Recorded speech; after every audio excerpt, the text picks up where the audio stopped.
doing? You need to help me. You need to help me for my niñas. You can do all right with that. It's a really good trade to learn, honestly. You get metal stud frame. Drywall guys also do metal framing or metal stud framing. It's kind of like running hand in hand up here. That's a really big thing to get into because basically that's just all commercial work. Just keep that in mind. Great skill. The guys who do all the board hanging that I hang out with could write their own checks. If they wanted to make $500,000 a year, they could make $500,000 a year, and if they wanted to make $200,000, they can make $200,000. If they want to make $80,000, they can make $80,000. I know, and you can work around the clock. And sometimes you can get jobs where, like, you have crews come in and hang all your board, and then you come in and mud and tape. So keep that in mind. Go for it. Fuck that. If Kia sucks and you don't like it, and they don't want to pay you, if you're not making $100,000 in the car business, 90 grand, 100 grand immediately, and you don't even see it in your, like, if it's not even like a light at the end of the tunnel and you're being crazy for saying, get out of it.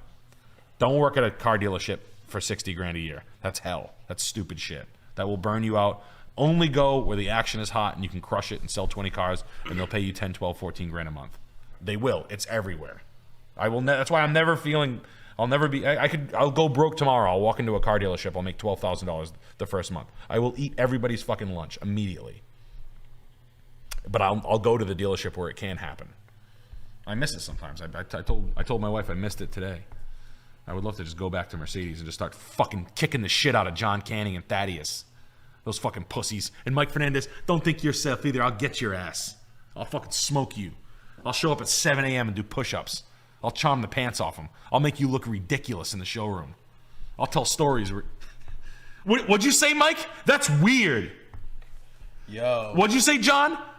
John, shut up. Your wife's into me. I used to have a joke that my buddy John was dating a mutual friend. Well, they got married. They're married. They're having children and shit like that. But we used to work with this Vietnamese guy that was 60, and the joke was that he's always fucking like hooking up with his wife. He's like a 60-year-old Vietnamese guy. They're like a 30-year-old couple. I'm like, dude, Quan is hooking up with your wife. Quan. I went to the house the other day. He's smoking cigarettes, wearing your suit for some reason. I don't know why. He's like, look, this suit's so big on me. Like, why is John so fat? And like he was making fun of how fat John is wearing his suits in his house, playing cards with his Vietnamese friends, and hooking up with you. And he's like, what? No, that's not happening. I'm like, John, it's happening. I'm telling you. That's good. It was the fucking best bit we used to have. It's so funny. That's funny. Mm. Did you see that little...